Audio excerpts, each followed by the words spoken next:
2025 సంవత్సరం జనవరి ప్రారంభంలో మీ ఇంటికి వచ్చి మీ బంధువులు, రక్త సంబంధికులు ఎవరు హ్యాపీ న్యూ ఇయర్ అని చెప్పకపోయినా వారు ఎక్కడో ఒక చోట బ్రతికుండేవాళ్ళు, ఏదో ఒక ఇంట్లో. వాళ్ళు ముసలోళ్ళ పడుసోళ్ళ అనేది తర్వాత విషయం.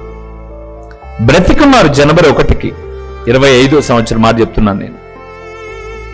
కానీ ఈ రోజు ఈ వాక్యాన్ని మనం ధ్యానం చేసే సమయానికి 1వ తేదీ బ్రతికున్న వాళ్ళు, ఆ రోజు జీవముతో ఉన్న వాళ్ళు ఈరోజు చాలా మంది, మనకు తెలియని వాళ్ళు కాదు, మనకు తెలిసిన వాళ్ళే చాలా మంది ఈరోజు ఎలాగలేరు, జీవంతో లేరు. కానీ మనం బ్రతికున్నాం.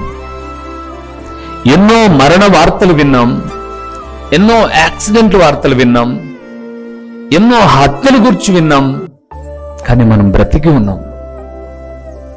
అందుకే దేవుని కృప వలన విడువక చూపుతున్న ఆయన కృప మనలను బ్రతికించింది.